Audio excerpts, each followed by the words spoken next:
Halo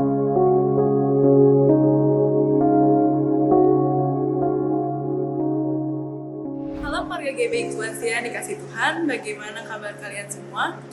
Masa pandemi hari-hari ini tidak dapat menghentikan hati Tuhan Yesus untuk menjamah kita semua, dimanapun Bapak Ibu Saudara berada. Sekalipun kita belum dapat beribadah di gereja dan masih harus tetap beribadah online, kami percaya hadirat Tuhan akan menjamah setiap keluarga di rumah-rumah ketika setiap keluarga berkumpul untuk ibadah online. Minggu ini, kesan firman Tuhan akan dibawakan oleh Pastor Leonardo Syamsuri. Apapun situasi yang Bapak Ibu Saudara alami, jangan menyerah, karena kita pasti akan bisa melewatinya bersama Tuhan dan akan selalu ada pengharapan bagi mereka yang percaya kepada-Nya. Happy Sunday Church, God bless you. Shalom GBI Kebon Siri. Selamat berhari Minggu dan kami bersuka cita kalau kita boleh kembali ada beribadah dimanapun saudara berada. Dan yang bersuka cita boleh lambaikan tangan, katakan wuuu, yes. Mari kita satukan hati, mari kita siapkan hati kita untuk kita masuk ke dalam hadirat Tuhan. Tuhan, sungguh kami bersuka cita ya Bapa pada pagi hari ini. Kalau kami boleh merasakan kebaikan-Mu selama seminggu ini Tuhan, sungguh kami mengucap syukur kepada-Mu ya Bapa. Dan biarlah pagi hari ini kami boleh datang ke hadirat-Mu ya Tuhan dengan penuh ucapan syukur. Karena Engkau adalah sumber sukacita kami. Terima kasih Tuhan. Terima kasih ya Bapa, biarlah Engkau terus Tuhan boleh disenangkan melalui apa yang kami nyanyikan, apa yang kami bawa ke hadapan-Mu, penyembahan kami. Terima kasih Tuhan. Yes Lord.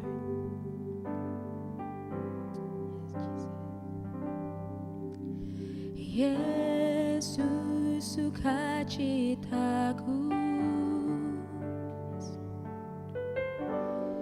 Yesus kekuatanku,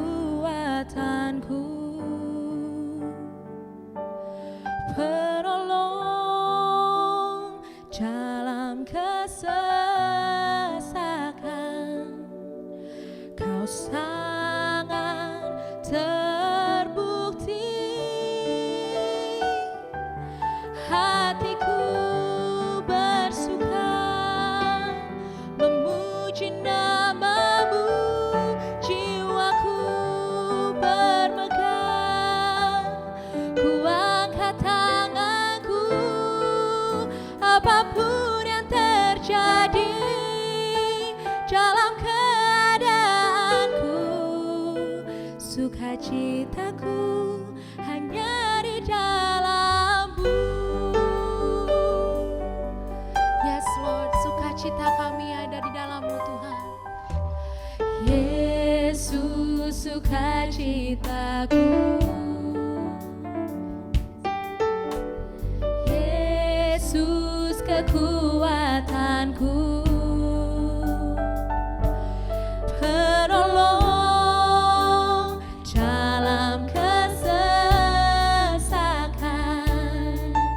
Kau sangat terbukti. Sekali lagi katakan Yesus, Yesus sukacitaku,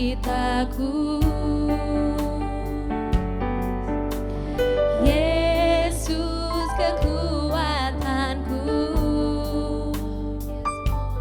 penolong dalam kesesakan.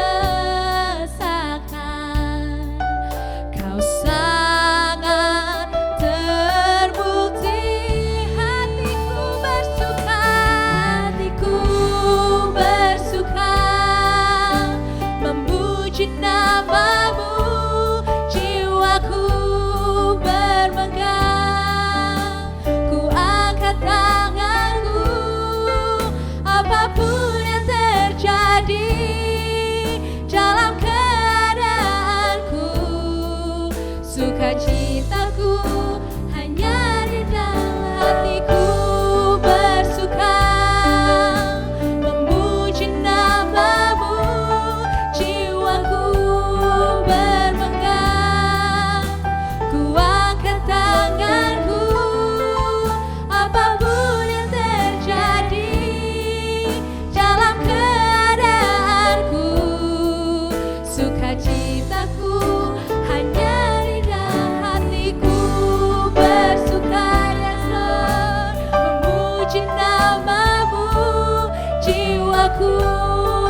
sukacitaku hanya di dalam-Mu. Boleh sama-sama kita angkat tangan kita nyatakan. Hatiku bersuka memuji nama-Mu, jiwaku bermegah, ku angkat tanganku. Apapun yang terjadi dalam keadaanku, sukacitaku hanya hatiku bersuka memuji nama-Mu, jiwaku bermegah, ku angkat tanganku. Apapun yang terjadi dalam keadaanku, sukacitaku hanya di dalam-Mu. Apapun yang terjadi, apapun yang terjadi dalam keadaanku, sukacitaku hanya di dalam-Mu.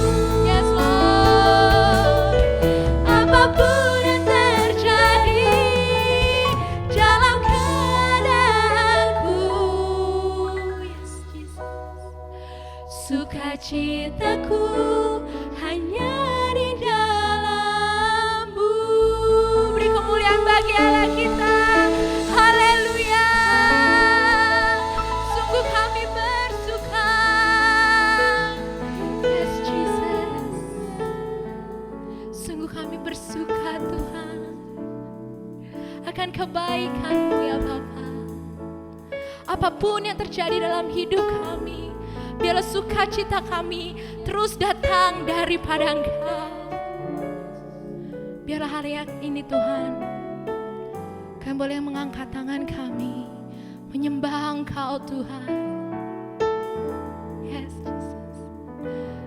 Haleluya, haleluya. Kau baik Tuhan, Kau luar biasa. Atas kasih setia-Mu dalam hidup kami, kami bersuka karena-Mu. Haleluya, haleluya, haleluya. Kami sembah Kau Raja, kami sembah Kau mulia, Kau yang layak disembah. Haleluya, haleluya. Terima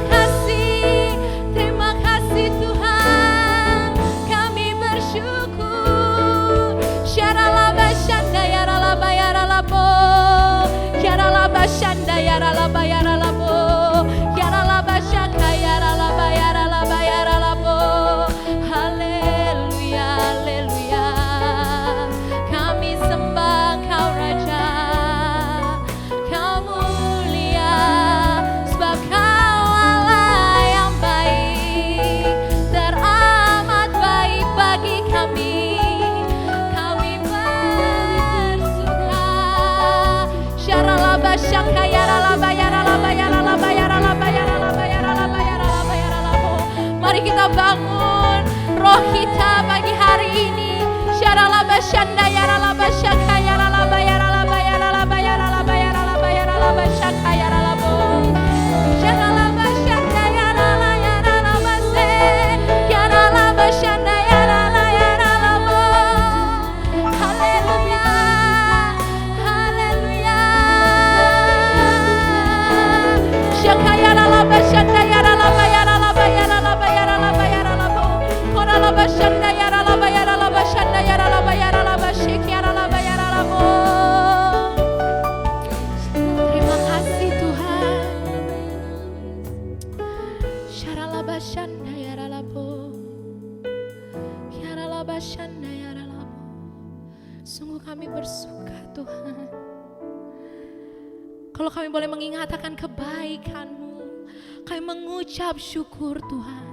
Biarlah pagi hari ini kami boleh tinggikan nama-Mu, menaikkan segala ucapan syukur atas kasih setiamu, atas kebaikanmu, atas semua yang telah kau perbuat dalam hidup kami. Biarlah terus Tuhan kami boleh mengucapkan syukur bagi namamu ya Bapa. Dan biarlah pagi hari ini Tuhan kau boleh dimuliakan ya Bapa, kau boleh ditinggikan Tuhan. Terima kasih Tuhan, terima kasih Bapa.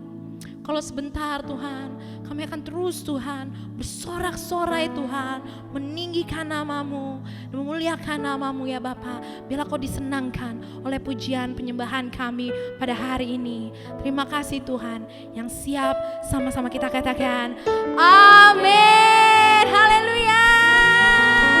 Yang bersorak-sorai boleh lambaikan tangannya, katakan yes, woo, yes. Mari kita tepuk tangan bersama-sama. Kita mau bersorak-sorai pada pagi hari ini. Yes. Mari siap-siap kita katakan bersorak-sorai. Bersorak-sorai, muliakan namanya. Dia berperang ganti kita. Bertepuk tangan, bertepuk tangan, muliakan namanya. Dia selamatkan jiwa kita. Satu-satunya penebus, kalahkan maut, bangkitkan hidup. Tuhan yang memberi kemenangan bersama kita, di dalam kita. Masuk dalam kemuliaannya, dia perlindungan dan pengharapan. Para pa-pa-pa-pa-pa, yeah. Para pa-pa-pa-pa-pa. Sekali lagi kita katakan bersorak-sorai, muliakan namanya. Dia berperang ganti kita. Thank you Lord. Bertepuk tangan, muliakan namanya. Dia selamatkan jiwa kita. Satu-satunya penebus, kalahkan maut, bangkitkan hidup. Tuhan yang memberi kemenangan bersama kita, di dalam kita.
kasih Bapa.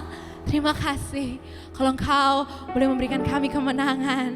Yes, Jesus. Kita mau masuk lebih lagi dalam hadirat Tuhan. Kita mau menyembah Tuhan lebih lagi. Terima kasih Tuhan. Terima kasih Tuhan. Jesus. Kiara laba shanda yara laba yara labo.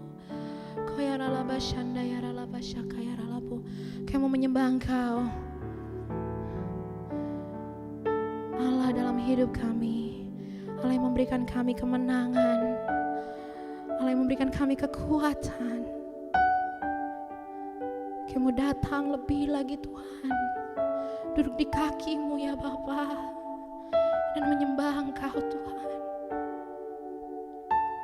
Terima kasih Tuhan.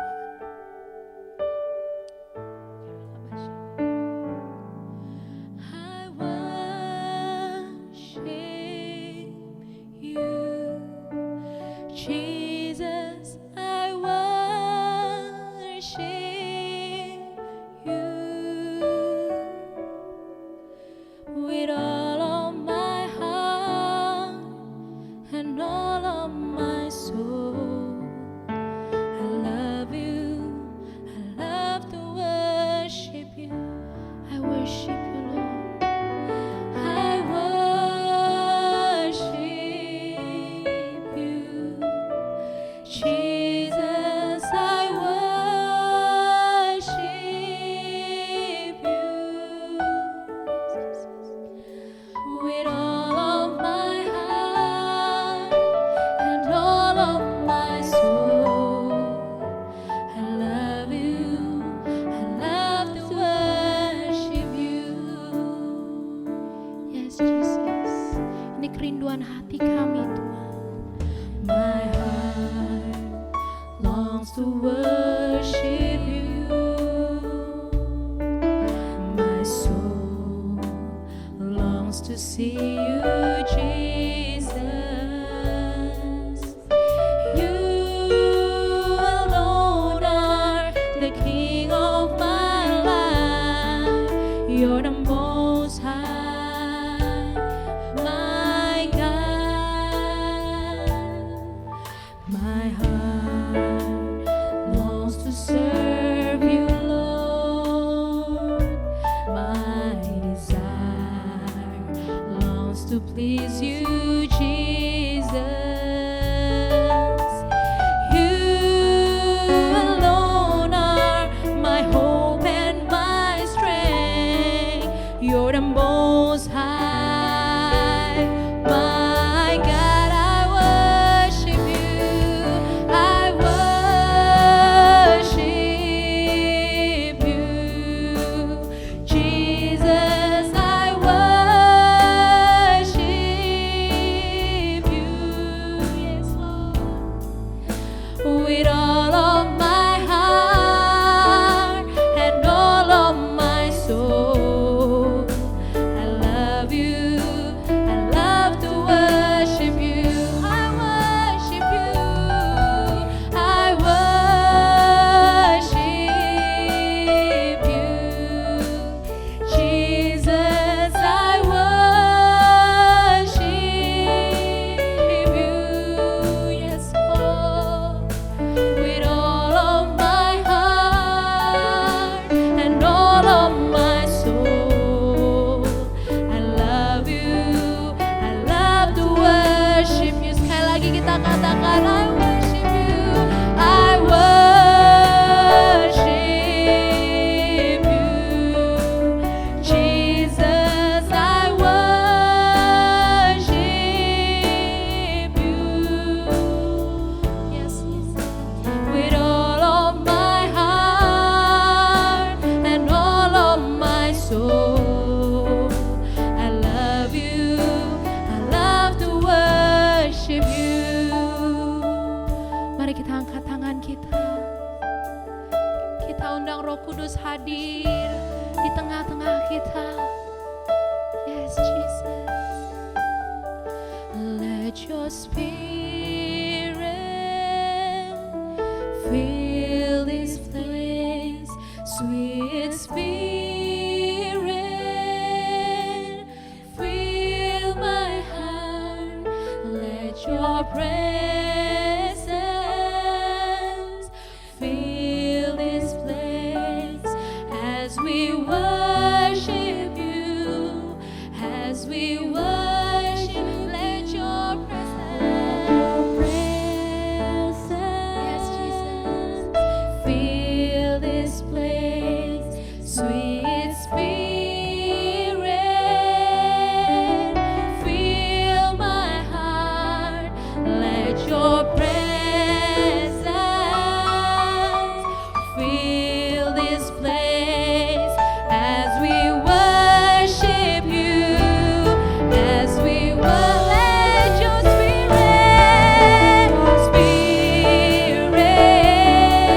Jesus.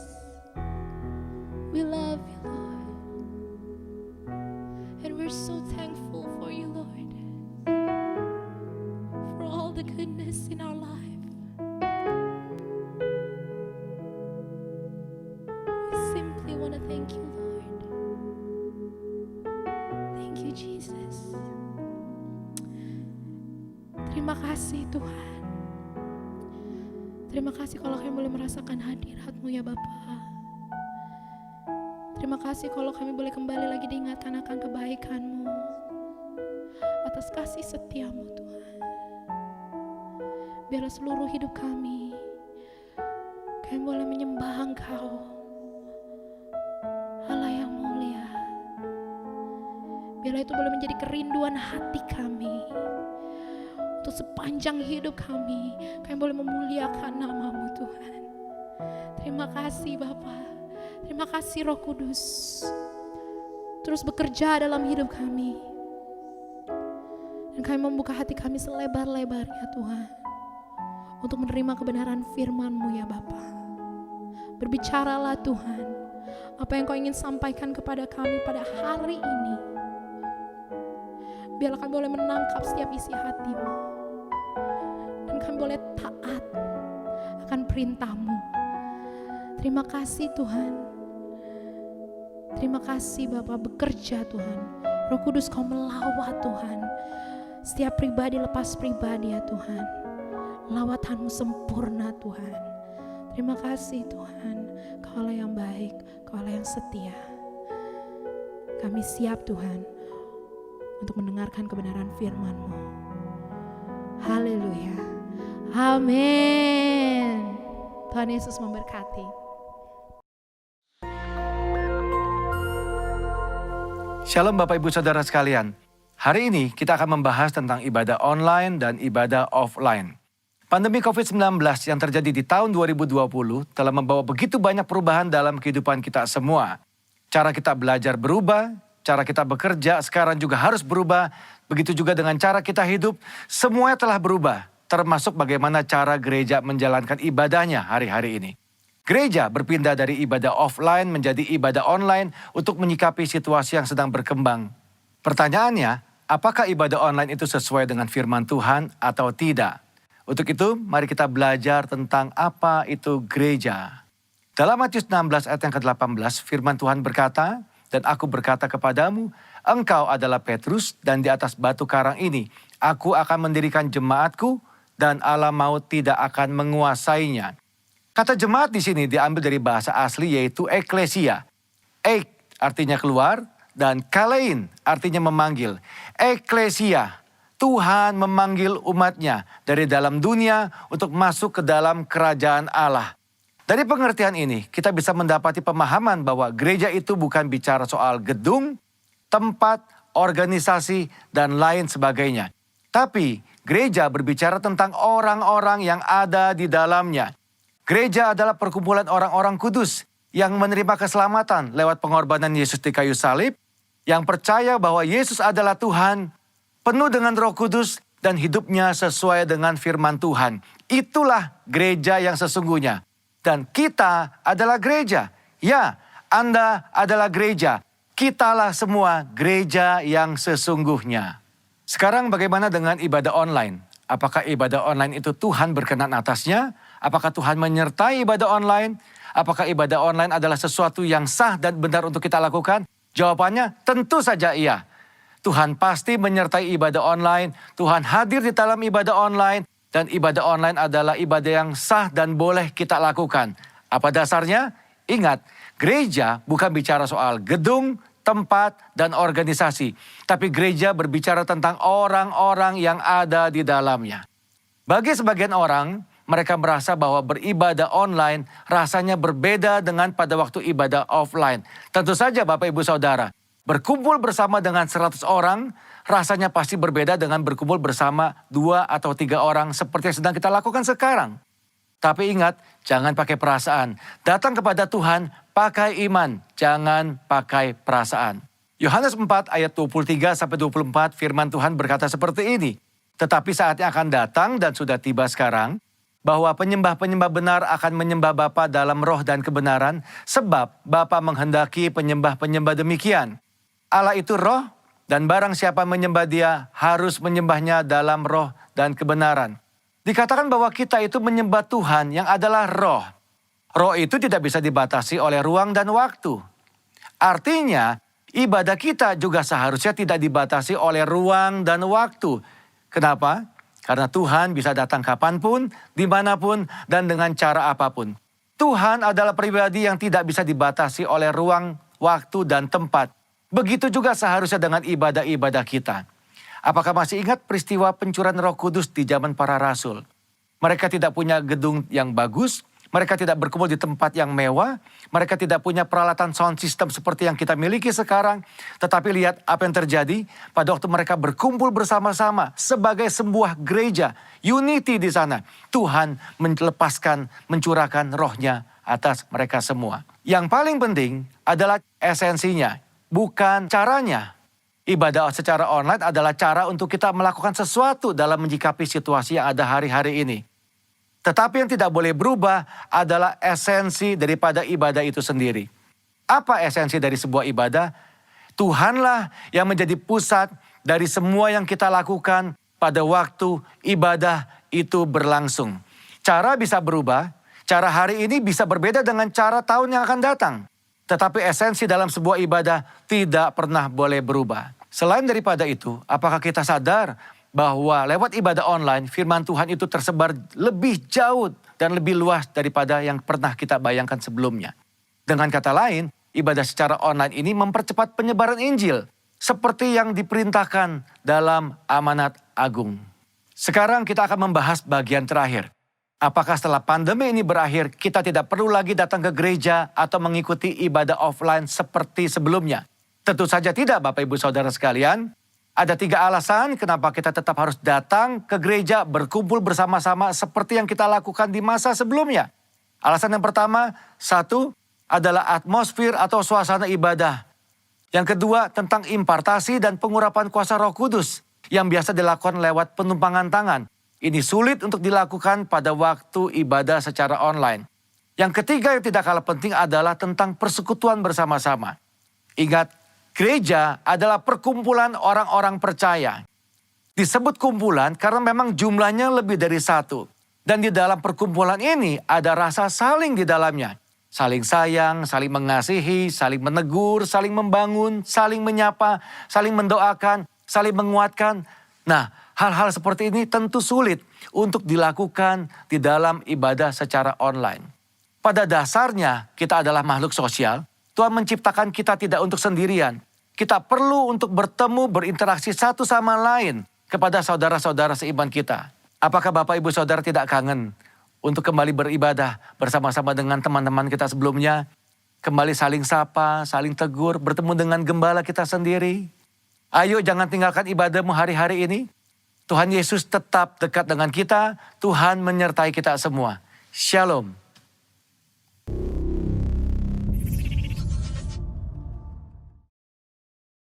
Shalom, haleluya, apa kabar Bapak-bapak, Ibu-ibu sekalian yang dikasih Tuhan, jemaat di GBI Kebon Siri. Saya percaya Tuhan memberkati Anda semua. Terutama untuk Pak Herman, Pak Herman sebagai Gembala Sidang, terima kasih untuk kesempatan untuk sharing firman Tuhan. Hari ini saya akan berbicara satu topik mengenai baharui pikiranmu, ubah kondisimu. Ada berapa banyak di antara Anda hari-hari ini yang ada dalam masa-masa COVID seperti ini, kepingin kondisi berubah cepat? Ya, saudara yang dikasih Tuhan, setiap orang kepingin kembali kepada normal yang sekarang sering disebut dengan latah orang menyebut normal baru, new normal. Saudara mengubah kondisi dengan cara hanya mengubah apa yang ada di sekitar kita. Tanpa mengubah pikiran kita, tanpa membaharui pikiran kita, kita tidak akan pernah bisa berubah kondisi kita. Kondisi kita sangat ditentukan oleh apa yang ada di pikiran kita. Ini yang seringkali orang tidak menyadari, saudara. Oleh karena itu saya sering katakan Anda dan saya hanya bisa berjalan sejauh pikiran Anda dan pikiran saya. Sejauh mana pikiran kita, sejauh itu pula perjalanan hidup kita. Sejauh mana pikiran kita menerobos, sejauh itu pula hidup kita bisa menerobos. Sadar atau tidak sadar, saudara, bahwa seorang yang bernama Hawa disesatkan oleh karena pikirannya yang disesatkan. Setan tahu betul bagaimana menyesatkan dan membuat seseorang bisa terjatuh dalam hidupnya atau tersandung dalam hidupnya hanya karena pikiran yang disesatkan. Ada satu ayat, ayo kita baca firman Tuhan berkata dalam 2 Korintus pasal 11 ayat 3 dikatakan demikian. Tetapi aku takut kalau pikiran kamu disesatkan. Pikiran kamu dan saya disesatkan, jangan sampai terjadi. Dan kesetiaan kamu yang sejati kepada Kristus sama seperti Hawa diperdayakan oleh ular itu dengan kelicikannya. Jadi saudara yang dikasih Tuhan, target musuh, target dunia ini adalah pikiran saudara dan pikiran saya disesatkan. Sekali pikiran kita menjadi kacau, sekali pikiran kita menjadi berubah, atau pikiran kita merupakan sama seperti dunia, maka hidup kita sama dengan mereka. Oleh karena itu saudara yang dikasih Tuhan, benar Alkitab berkata di dalam Amsal 23 ayat yang ke-7 dikatakan bahwa sebab seperti orang yang membuat perhitungan, seperti seorang yang membuat perhitungan dalam dirinya sendiri, demikianlah ia. Di dalam terjemahan bahasa Indonesia nggak terlalu jelas dibandingkan dengan terjemahan bahasa Inggrisnya. Nah, di dalam versi New King James di sana dikatakan bahwa for as he thinks in his heart, so is he. Sama sebagaimana orang berpikir dalam hatinya, demikianlah ia. Jadi saudara dan saya akan menjadi seperti apa yang Anda pikirkan. Jadi pikiran-pikiran kita ini penting. Sekali pikiran kita pesimis, hidup kita akan menjadi selamanya pesimis. Sekali pikiran kita positif, pikiran kita akan menjadi optimis. Saudara yang dikasihi Tuhan, pikiran yang dipenuhi oleh ketakutan, terutama di era seperti pandemi seperti ini, begitu banyak berita, informasi yang mempengaruhi, membombardir pikiran kita, sehingga pikiran kita menjadi penuh ketakutan. Apa yang terjadi? Kita merasa tidak berdaya. Nah, kondisi kita akhirnya yang sebenarnya tidak terlalu berbahaya atau tidak terlalu dalam kondisi nggak enak, bisa menjadi nggak enak. Kenapa? Karena pikiran kita diperdaya. Nah, oleh karena itu saudara yang dikasihi, ada satu statement yang saya mau bagikan kepada saudara. Statement ini bilang begini, kehidupan seringkali tidak ditentukan oleh realitas, tetapi oleh persepsi yang terekam dan harapan yang diyakini di dalam pikiran. Jadi saudara yang dikasih Tuhan, kehidupan kita seringkali kita tidak melihat berdasarkan realitas yang ada, tetapi berdasarkan apa yang sudah terekam di pikiran kita. Sudah persepsi yang sudah ada di pikiran kita. Kita begitu yakin nih, dan itu yang kita pikir hidup seperti itu. Contoh yang paling gampang, sebuah produk. Nah ini biasanya nih orang-orang marketing saudara. Makanya marketer itu selalu mempromosikan produknya dengan cara membangun persepsi di pikiran orang. Sekali pikiran orang berhasil dibangun lewat promosi, maka produk itu sudah masuk di dalam kehidupan orang-orang. Saudara, produk-produk yang biasa itu bisa menjadi produk premium. Premium artinya mahal. Karena saudara, kemampuan seorang marketer bisa membuat promosi sedemikian rupa sampai produk itu kelihatannya premium dan mahal. Sehingga ketika kita bilang bahwa itu produk biasa, orang yang sudah terpengaruh pikirannya berkata, no, itu barang mahal. Padahal kita tahu barang itu barang biasa. Nah itulah sebabnya keberhasilan musuh setan. Kalau meyakinkan kita di pikiran kita, maka walaupun firman ngomong apapun, kalau kita belum diubahkan dan dibaharui pikirannya, kita lebih percaya dengan pikiran kita. Itu sebabnya mengapa banyak orang Kristen di dalam ibadah dengan khotbah yang luar biasa sekalipun belum tentu bisa berubah. Kenapa? Karena pikirannya dibangun atas dasar persepsinya. Yang dia yakini apa yang ada di pikirannya. Jadi saya selalu katakan demikian. Selama pikiran orang percaya belum dibaharui. Saya ulangi, selama pikiran orang percaya belum dibaharui, kondisinya pun akan sulit berubah. Kalau Anda mau berubah, pikiran saudara, maksud saya kondisi saudara, pikiran saudara dan saya harus dibaharui. Bisa katakan amin? Nah, lewat virus corona, merebaknya virus corona ini, saudara, berita, informasi yang menakutkan kita, itu masuk ke pikiran kita, bukan? Nah, oleh karena itu, saudara yang dikasih Tuhan, ini mau pengaruhi pikiran. Ketika pikiran kita dipengaruhi, tanpa disadari, saudara, kita akan menjadi seperti apa yang kita yakini di pikiran kita. Kondisi kita seperti itu. Makanya hati-hati dengan rasa takut, rasa khawatir yang sering dimborbardir hari-hari ini. Yang banyak menekan kehidupan orang percaya tanpa disadari, saudara. Sehingga akhirnya orang percaya rasanya tidak berdaya. Oh, apalagi waktu pandemi ini di awal-awal. Pertama awal-awal di negara kita itu di bulan Maret bukan? Saudara, wow, itu rasanya luar biasa. Dan yang luar biasa saudara, di dalam rasa takut seperti ini, orang kalau jualan jamu, vitamin, laku. Ayo, bener apa enggak? Ya, pernah nggak saudara yang ngalamin seperti itu? Ditawarkan jamu, ditawarkan vitamin, apa aja dibeli saudara. Sampai akhirnya kita lupa ada kuasa Tuhan. Saudara, kita lupa bahwa ada iman gitu loh saudara. Sehingga itu kita bisa lupakan iman, lupakan firman hanya karena kita begitu takut di pikiran. Nah, hari ini Bapak Ibu Saudara, jangan biarkan saudara kita membiarkan pikiran kita dipermainkan. Dalam Roma 12 ayat 2, Rasul Paulus menulis sebuah ayat yang sangat terkenal. Ayat ini bilang, janganlah kamu menjadi serupa dengan dunia, tapi berubahlah oleh pembaharuan atau pembaharuan akal budimu. Sehingga kamu dapat membedakan mana kehendak Allah yang baik, yang berkenan kepada Allah, dan yang sempurna. Saudara, kalau kita mau mengetahui kehendak Allah, pikiran kita harus dibaharui. Ayat ini tidak sedang berbicara tentang baik dan jahat.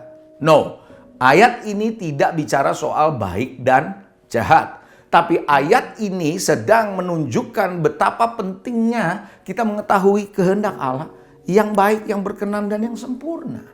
Nah, oleh karena itu saudara yang dikasihi, tanpa disadari, selama pikiran saudara dan pikiran saya dipenjara, terpenjara, artinya terkunci pikiran kita, belum ngalamin breakthrough, maka kondisi kita akan seperti itu, terpenjara. Ada sebuah eksperimen, saudara.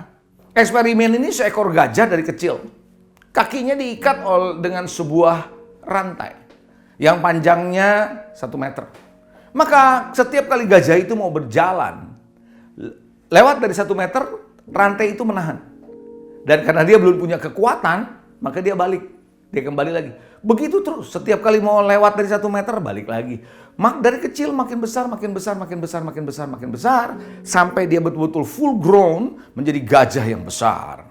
Maka apa yang terjadi? Ketika dia mau bergerak, kena rantai itu, otomatis dia balik.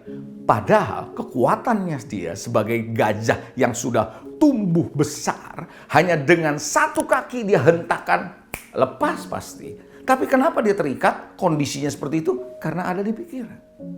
Nah, saudara yang dikasihi, ada juga satu eksperimen, seekor ikan maksud saya. Ikan ini tidak boleh dijadikan satu, saya lupa namanya, tapi ikan ini adalah ikan yang tidak boleh dijadikan satu dengan ikan hias. Karena kalau dijadikan satu di akuarium dengan ikan hiasnya mati, dilalap, dimakan sama dia. Nah, eksperimennya begini. Ikan ini, dengan ikan hias ini, ditaruh di dalam satu akuarium yang cukup panjang, tapi dipisahkan di tengahnya, dibatasi dengan sebuah kaca yang tembus pandang. Maka ikan ini setiap kali melihat ikan hias, kepingin dimakan, tapi benturannya dengan kaca tersebut. Sekali, 2 kali, 3 kali, tidak berhasil, berhari-hari tidak berhasil. Maka yang membuat eksperimen melihat kayaknya sudah bisa nih kalau saya lepas, ikan ini tidak akan dimakan. Dan betul ketika dilepas, ikan ini berinteraksi, tidak dimakan. Mau tahu kenapa? Karena kaca yang tadi membentur bibir ikan ini sekarang sudah ada di pikirannya. Maka ikan yang tadinya kalau nggak ada apa-apa bisa dimakan, tapi karena pikirannya sudah terpenjara dan sudah dibatasi, dia nggak makan ikan itu. Saudara, sadarkah Anda dan saya seperti itu? Anda dan saya menjadi orang yang bisa tetap dalam kondisi ini, yang kita rasa kita nggak bisa mengubah kondisi kita karena pikiran kita. Baharui pikiranmu, saya percaya, maka Anda dan saya akan bisa mengubah kondisi. Siapa yang kepengen kondisinya diubahkan? Baharui pikiran Anda. Bisa katakan amin. Oleh karena itu, pikiran ini perlu dilatih. Pikiran saudara, pikiran saya perlu dilatih dan diprogram ulang. Coba bilang, dilatih.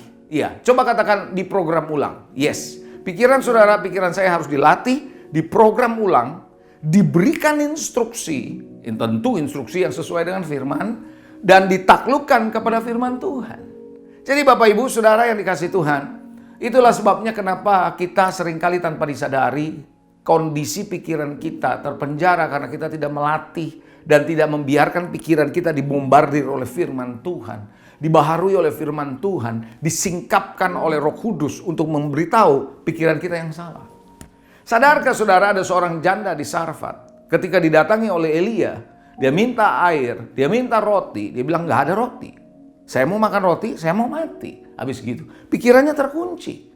Saudara, sampai akhirnya Elia berhasil membuka pikirannya dan memperkatakan, kalau engkau berikan kepada aku, maka itu minyak, itu tepung tidak akan pernah habis. Dan yang luar biasa saudara, ketika dia berhasil membuka pikiran perempuan ini, dan perempuan ini melangkah sesuai dengan pikiran yang terbuka, terjadi mujizat. Saya percaya mujizat sudah ada di depan pintu saudara, di depan hidup saudara hari ini.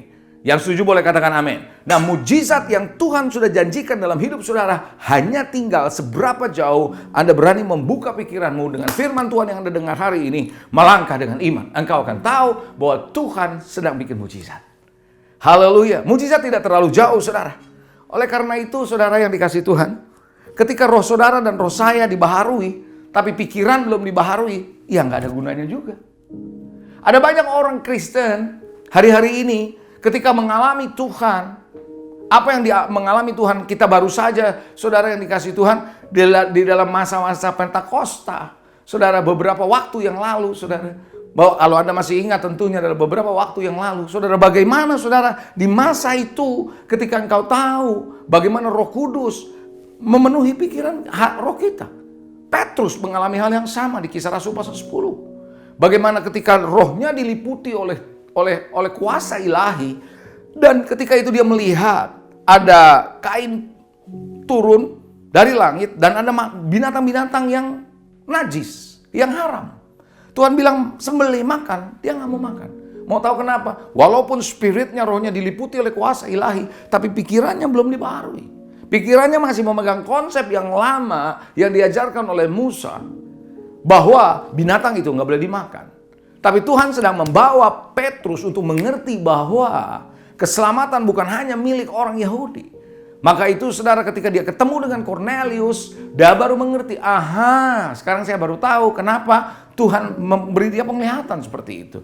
Hari ini Bapak Ibu Saudara yang dikasihi, saya mau ajak saudara, jangan biarkan pikiran saudara dan pikiran saya tetap terkunci. Kondisi-kondisi Anda jangan mengkondisikan pikiran saudara. Tapi justru pikiran saudara yang dibaharui oleh firman mengubah setiap kondisi yang hari ini kayaknya mustahil, Allah sanggup mengubahkannya. Yang setuju katakan amin. Oleh karena itu saudara yang dikasihi Tuhan, kita perlu aktifasi pikiran kita dengan firman. Makanya saudara yang dikasihi Tuhan, Rasul Paulus nggak salah berkata, Filipi 4 ayat ke-8. Dalam Filipi 4 ayat ke-8 dikatakan, jadi saudara-saudara, semua yang benar, semua yang mulia, semua yang adil, semua yang suci, semua yang manis, semua yang sedap didengar, semua yang disebut kebajikan dan patut dipuji, pikirkanlah semuanya itu. Jadi semua yang baik, yang benar, yang suci, yang murni, itu pikirkan. Jadi pikiran kita tuh harus dipenuhi oleh hal-hal yang berasal dari Tuhan. Makanya Paulus juga berkata di dalam Kolose pasal 3, ya saudara, di sana dikatakan dengan jelas dalam Kolose pasal 3 ayat 1 sampai 2, jelas dikatakan bahwa pikirkan perkara yang di atas, bukan yang di bumi. Nah, oleh karena itu saudara, hari ini saya mau mengajak saudara membaca satu ayat lagi. Ayat ini bagus, penting buat saudara. Bagaimana Rasul Paulus menulis kepada jemaat di Korintus mengenai pikiran. 2 Korintus pasal 10, ayat ketiga sampai dengan ayat yang ke-6. Saya akan bacakan buat saudara. Firman Tuhan bilang begini, memang kami masih hidup di dunia. Saudara dan saya masih hidup di dunia. Tapi kami tidak berjuang secara duniawi. Karena senjata kami dalam perjuangan bukanlah senjata duniawi. Melainkan senjata yang diperlengkapi dengan kuasa Allah. Sanggup untuk meruntuhkan benteng-benteng. Kami mematahkan setiap siasat orang, merubuhkan setiap kubu yang dibangun oleh keangkuhan manusia untuk menentang pengenalan akan Allah. Kami menawan segala pikiran. Nah ini penting. Kami menawan segala pikiran dan menaklukkannya kepada Kristus. Dan kami siap sedia juga untuk menghukum setiap kedurhakaan bila ketaatan kamu telah menjadi sempurna. Saudara, itu sebabnya tadi saya katakan bahwa pikiran perlu diinstruksikan, perlu diprogram ulang, perlu dilatih kepada dan ditaklukkan kepada firman, itu seperti itu. Jadi begini, ketika kondisi Anda yang Anda sedang alami tidak sama dengan firman, Anda harus perkatakan firman di pikiranmu. Ucapkan perkataan firman ini. Anda harus tahu, itu yang terjadi, saudara yang dikasihi Tuhan, ketika Anda mengucapkan firman, Anda dengar, pikiranmu akan dipengaruhi. Seorang perempuan kena pendarahan 12 tahun. Bukan 12 bulan, 12 tahun. Saudara, apa yang dikatakan? Asal aku menjamah ujung jubahnya, aku akan sembuh. Sadar atau tidak sadar, keadaannya 12 tahun adalah kondisi yang sedang sakit. Perempuan pendarahan 12 tahun, susahnya kayak apa, saudara? Tapi dia selalu memperkatakan firman yang berkata, asal aku jamah ujung jubahnya, aku sembuh. Asal aku jamah ujung jubahnya, aku sembuh. Artinya apa? Dia sedang memperkatakan imannya, didengar oleh telinganya, mempengaruhi pikirannya. Dia perkatakan iman. Ingat saudara, Anda memperkatakan iman ya. Jadi saudara bukan cuma memperkatakan supaya ada iman. No, terbalik. Harus ada iman dulu. Dia percaya kepada Tuhan. Dia bilang, asal aku jamah, aku sembuh. Asal aku jamah, aku sembuh. Perkataan ini diucapkan, membuat pikirannya dipengaruhi. Ketika pikirannya dibaharui, walaupun kondisinya pendarahan 12 bulan, dia pegang 12 tahun maaf, ketika dia jamah ujung jubahnya, dia sembuh. Hari ini saudara yang dikasihi, jangan pikir, pikiran saya gampang. Enggak. Saudara, pikiran saya sangat dipengaruhi oleh tontonan saudara, apa yang Anda dengar, sahabat saudara, dan seterusnya. Pastikan firman Tuhan yang Anda dengar ini penting. Saya percaya hari ini ketika engkau dengar firman Tuhan, pikiran saudara mulai dipengaruhi oleh firman. Izinkan pikiranmu diselaraskan oleh firman. Maka ketika itu diselaraskan, kondisimu akan berubah. Yang setuju katakan amin. Yes. Yakobus pernah menulis, kita nggak usah buka ayatnya. Dalam Yakobus 3 ayat 13-15, di sana dikatakan bahwa sumber pikiran itu ada yang dari atas, dari Tuhan, dari dunia, dari manusia, dan dari setan. Ada 4 sumber. Dari atas yaitu dari Tuhan, dari manusia, dari dunia, dari setan. Saya percaya saudara kita butuh yang datang dari atas. Hikmat yang dari atas, pemikiran-pemikiran yang datang dari atas, itu yang mengubahkan kondisi Anda. Yang setuju katakan amin. Jadi Anda yakin kondisi Anda bisa diubahkan? Yes, caranya baharui pikiran. Izinkan pikiran yang salah diganti dengan yang baru. Diubahkan oleh firman. Nah, bagaimana caranya membaharui pikiran dan mengubah kondisi Anda? Ini bagian terakhir dari khotbah saya. Yang pertama adalah Anda dan saya perlu belajar merenungkan firman Tuhan. Gini, ada perbedaan antara membaca Alkitab dengan merenungkan firman. Anda membaca Alkitab ya baca aja saudara. Tapi kalau merenungkan firman artinya Anda tidak membaca cepat atau asal baca. Tapi Anda mulai merenung, berpikir. Apakah ayat ini, kenapa ayat ini ada? Apa tujuan ayat ini? Roh Kudus, izinkan Roh Kudus memberi pencerahan ketika engkau membaca ayat itu. Sehingga ayat itu menjadi personal buat saudara. Ayat itu menjadi hidup dan membuat pikiranmu mulai terbuka. Sehingga apa yang terjadi waktu Anda membaca Alkitab dan merenungkan firman, firman itu jadi hidup. Makanya Tuhan bilang, merenungkan Taurat Tuhan siang dan malam. Bukan cuma membaca. Membaca Alkitab gampang. Tapi merenungkan artinya ada pertanyaan-pertanyaan yang Anda tanya waktu Anda membaca. Kenapa Yesus jalan di atas air harus tunggu jam 3 pagi? Misalnya. Kenapa Yesus tidak menghentikan gelombang dulu? Tapi dia jalan di atas gelombang sementara di waktu jam 3 pagi, waktu gelap. Kenapa? Dan seterusnya. Kenapa Petrus bisa tenggelam padahal sebelumnya dia jalan di atas air, nggak masalah. Nah, pertanyaan-pertanyaan ini akhirnya akan membukakan firman. Siapa yang bertanya, banyak bertanya dari hatinya kepada Tuhan, merenungkan firman, dia akan banyak terbuka oleh firman. Firman Tuhan terbuka. Ketika firman terbuka, maka pikiran saudara itu seperti cakrawala yang terbuka. Baru Anda bilang, aha, now I know, sekarang aku ngerti. Saya saudara yang dikasih Tuhan, bisa sampai hari ini sebenarnya oleh karena firman Tuhan yang saya renungkan, itu aja. Karena pada mulanya adalah firman, firman bersama dengan Allah, dan firman itu adalah Allah sendiri. Jadi ketika engkau merenungkan firman, firman Tuhan akan membuka perspektif saudara yang belum pernah Anda pikirkan sebelumnya. Selama ini Anda tidak bisa melihat Tuhan, tidak bisa melihat janji Tuhan, tidak bisa melihat cara Tuhan bekerja, belum ngerti maksud saya. Tapi ketika engkau merenungkan, firman itu membuka. Dan Anda mulai ngerti. Ketika Anda mengerti, kondisimu berubah otomatis. Haleluya. Yang kedua, Bagaimana caranya Anda membaharui pikiran? Pikirkan perkara yang di atas, bukan yang di bumi. Artinya apa? Pikiran Anda harus set selalu ke atas, bukan yang di bumi. Bukan berarti Anda tidak menjadi seorang yang realistis. Bukan. Tapi setiap kali peristiwa yang Anda alami, setiap masalah yang Anda alami, katakanlah COVID seperti ini, pikirkan yang di atas. Tuhan, kenapa ini terjadi? Ada apa? Apa maksudmu? Itu artinya Anda sedang membawa pikiranmu bukan larut dengan kondisi.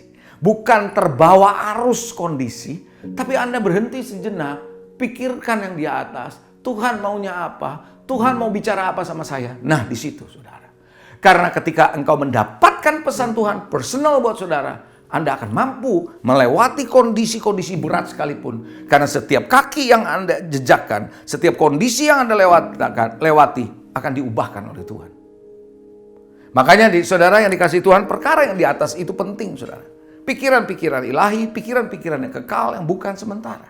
Makanya Paulus berkata, yang kelihatan sementara, yang tidak kelihatan, itu yang kekal. Kami berjalan bukan dengan apa yang kami lihat. Itu dia. Artinya apa? Dia tidak hanya melihat kondisi yang ada di sekitarnya, tapi dia mulai memikirkan perkara yang di atas. Saudara, kalau kita mikirkan di sekitar kita sendiri udah bingung kondisinya sekarang mau apa lagi. Izinkan kita berserah kepada Tuhan. Pikirkan hal yang di atas, bagaimana Tuhan bisa lakukan perkara yang ajaib. Saya selalu katakan demikian. Selama ekonomi dunia ini berjalan dengan baik, ekonomi Allah seringkali diabaikan oleh anak-anak Tuhan. Sehingga anak-anak Tuhan tidak menyadari sebenarnya ekonomi Allah lebih dahsyat daripada ekonomi dunia. Tapi karena ekonomi dia berjalan dengan baik, kita kadang-kadang mengabaikan ekonomi Allah. Tapi ketika ekonomi dunia seperti sekarang ini, maka Anda akan bisa melihat ekonomi Allah yang bekerja dahsyat. Nah, oleh karena itu, kenapa Paulus berkata pikirkan perkara yang di atas? Maksudnya itu, jangan cuma hanya melihat ekonomi Allah, ekonomi dunia ini saja. Pikirkan bagaimana ekonomi Allah bekerja dalam hidup saudara.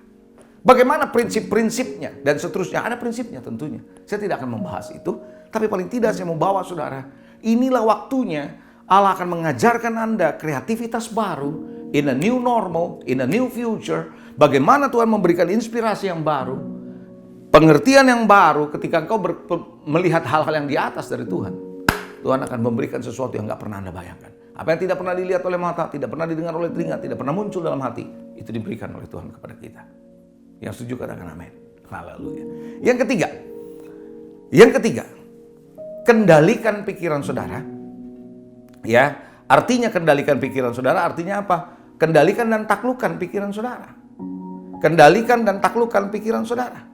Jadi saudara yang dikasih Tuhan, Anda jangan berpikir kepada hal-hal yang liar, dibawa oleh arus dunia ini, informasi dunia ini, membuat saudara jadi ke bawah arus. No.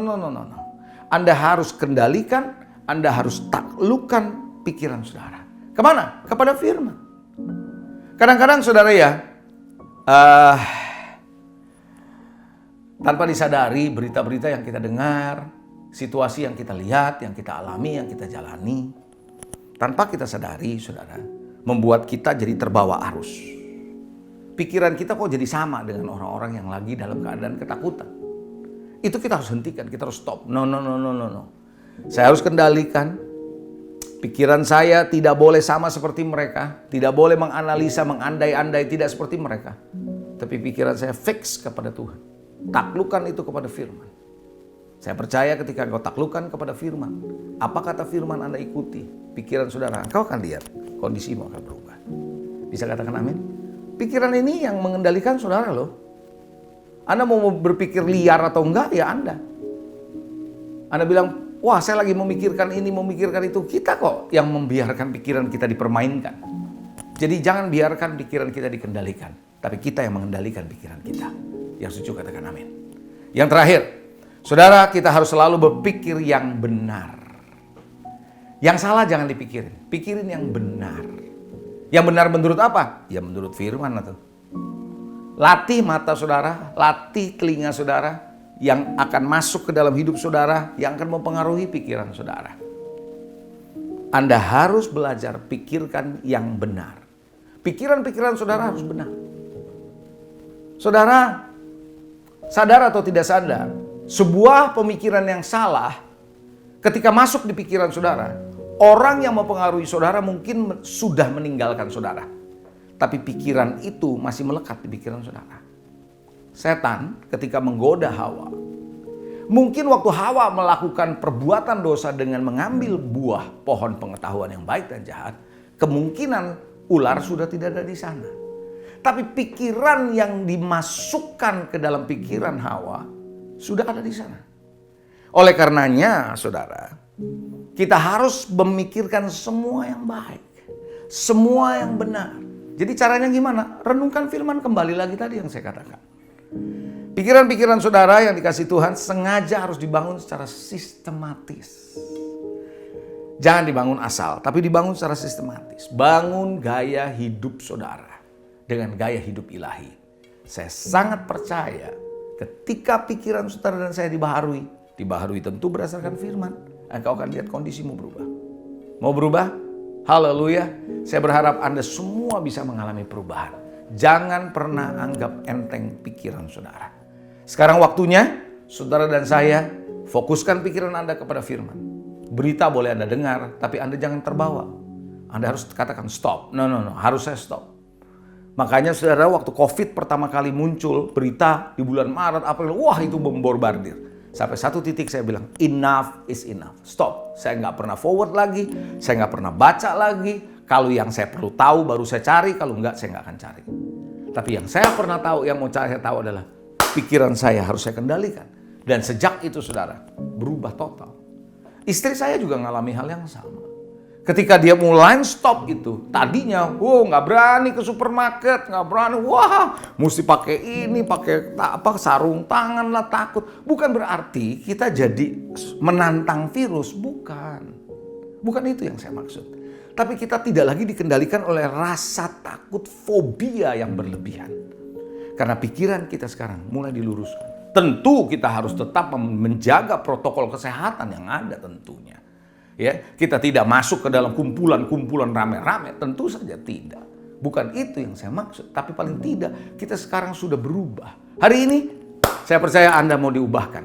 Mau berubah? Kondisi berubah? Haleluya. Mari kita berdoa. Tuhan, terima kasih hari ini Tuhan, kami mendengar firman-Mu. Engkau mengajar kami bagaimana kami diubahkan pikiran kami. Karena kami menjadi seperti apa yang kami pikirkan. Kami tahu kondisi kami hari ini adalah sulit untuk diubah. Kadang-kadang Tuhan kesulitan untuk diubah karena pikiran kami sendiri yang sulit untuk dibaharui. Ini waktunya Tuhan ketika kami mendengar firman-Mu, biar pikiran kami dibaharui sehingga kondisi kami berubah. Kondisi yang tidak mungkin berubah, tetapi oleh karena pikiran kami diubahkan, pikiran kami dibaharui, pikiran kami diluruskan, diselaraskan oleh firman-Mu, maka firman itu bekerja dalam hidup kami. Sehingga dengan demikian kami boleh melihat, kami punya iman keberanian melangkah di tengah-tengah kondisi yang mustahil sekalipun. Dan kami melihat perubahan yang dahsyat seperti Petrus jalan di atas air. Ketika dia mendengar firman, ketika dia fokus kepada Tuhan, maka terjadilah dia punya kemampuan untuk berjalan di atas gelombang. Tuhan, terima kasih. Hari ini waktunya kami melihat kondisi kami diubahkan dalam situasi apapun. Terpuji nama-Mu, hamba-Mu telah selesai meteraikan firman-Mu, jadikan firman ini hidup. Terpuji nama-Mu. Dalam nama Yesus kami berdoa. Amin. God bless you. Haleluya. Saudara, Tuhan akan memberkati saudara melalui perjamuan kudus. Tapi Tuhan mau kita makan dan minum dengan cara yang benar. Oleh karena itu sekarang masing-masing berdoa. Introspeksi. Lihat keadaan dirimu masing-masing. Jangan menyimpan dosa. Kalau saat ini Tuhan ingatkan ada dosa yang harus diselesaikan, langsung minta ampun. Katakan, ampuni saya Tuhan. Ampuni saya Tuhan. Tuhan, ampuni anak-anak-Mu Tuhan. Ampuni anak-anak-Mu ya Tuhan. Layakkan kami untuk masuk dalam perjamuan kudus hari ini.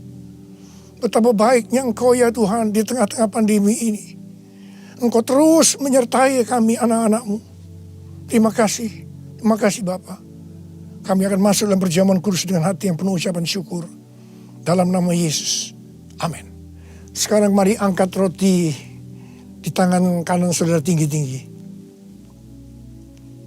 Sebab apa yang telah kuteruskan kepadamu telah aku terima dari Tuhan. Yaitu bahwa Tuhan Yesus pada malam waktu ia diserahkan mengambil roti. Dan sesudah itu ia mengucap syukur atasnya. Dia memecah-mecahkannya dan berkata, inilah tubuhku yang diserahkan bagi kamu. Perbuatlah ini menjadi peringatan akan aku. Saudara yang kasih Tuhan, bukankah roti yang kita pecah-pecahkan ini adalah persekutuan kita dengan tubuh Kristus?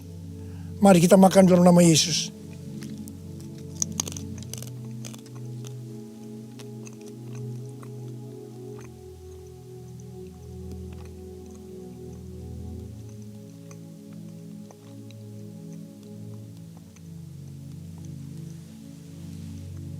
Sekarang angkat cawan di tangan kanan saudara tinggi-tinggi. Demikian juga ia mengambil cawan sesudah makan lalu berkata, cawan ini adalah perjanjian baru yang dibenterkan oleh darahku. Perbuatlah ini setiap kali kamu meminumnya menjadi peringatan akan aku.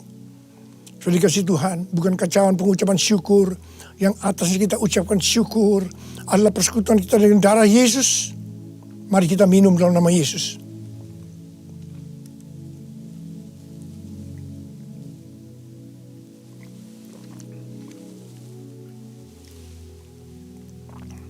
Mari, angkat tangan saudara, ucapkan syukur dengan suara, jangan diam.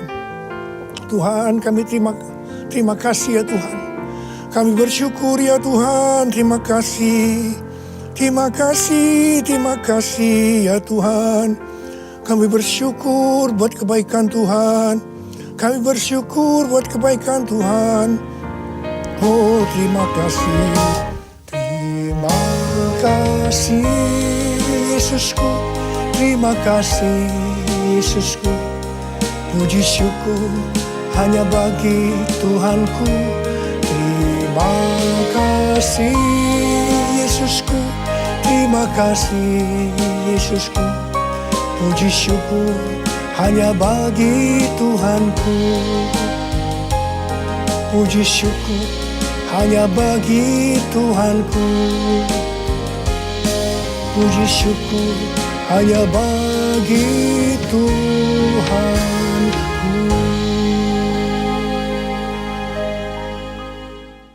Terima kasih Anda telah mengikuti ibadah online pada hari ini. Ibadah online GBI Kebon Siri dapat dilihat di aplikasi RCTI Plus. Bapak Ibu dapat mengunduh aplikasi RCTI Plus di Apple Store atau di Play Store. Kami mengajak kembali Bapak Ibu untuk mengikuti ibadah online pada hari Minggu 12 Juli 2020. Ibadah pertama akan dimulai pukul 8 pagi. Pesan firman Tuhan akan disampaikan oleh Bapak Pendeta Dr. Andes Budi Sastradiputra. Ibadah kedua akan dimulai pukul 10 pagi. Pesan firman Tuhan akan disampaikan oleh Pastor Heni Kristianus. Kedua ibadah online tetap dapat dilihat setiap saat setelahnya. Kami mengajak Bapak Ibu Saudara kembali mengikuti GBI Kebon Siri Wednesday Bible Wisdom dengan tema Walk with God in the Workplace. Berjalan bersama Tuhan dalam dunia kerja. Pada hari Rabu 8 Juli 2020 pukul 6 pagi dan dapat dilihat setiap saat setelahnya. Persembahan dan perpuluhan dapat Anda transfer ke rekening berikut ini.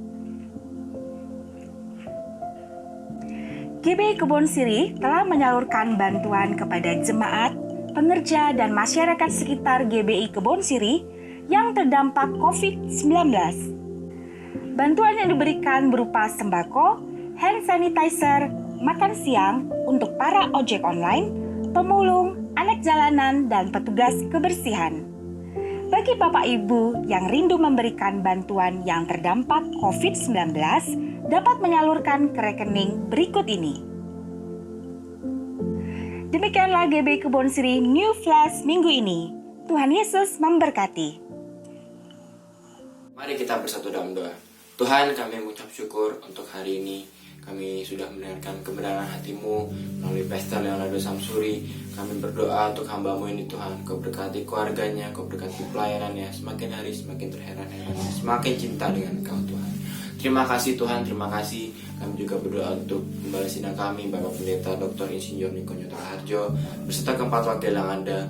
Gembala Rayon 1F, Gembala Cabang GBI Kebon Siri, serta gembala-gembala kul yang ada di tempat ini. Kau berkati senantiasa berlimpah-limpah Tuhan. Terima kasih Tuhan, terima kasih. Kami juga berdoa untuk jemaat-jemaat-Mu yang mengikuti ibadah online hari ini. Berkati mereka Tuhan di masa pandemi COVID-19 ini. Berkati pelayanannya supaya semakin hari semakin diberkati, semakin berlimpah-limpah berkatnya Tuhan. Terima kasih Tuhan, terima kasih.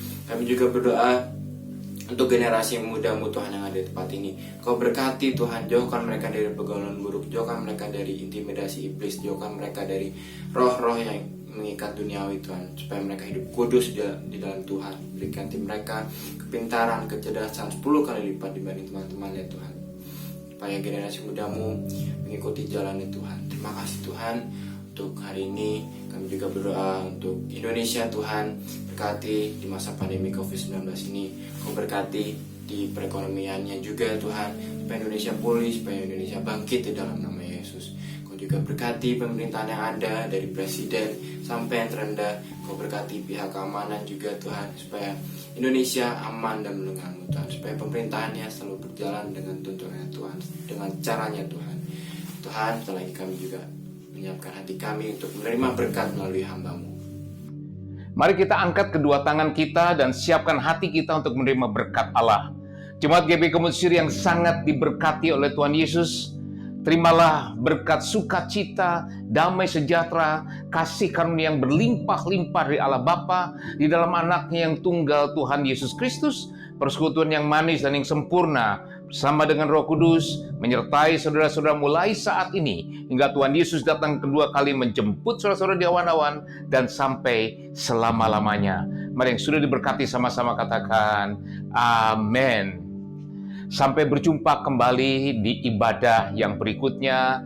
Tuhan Yesus memberkati kita semua.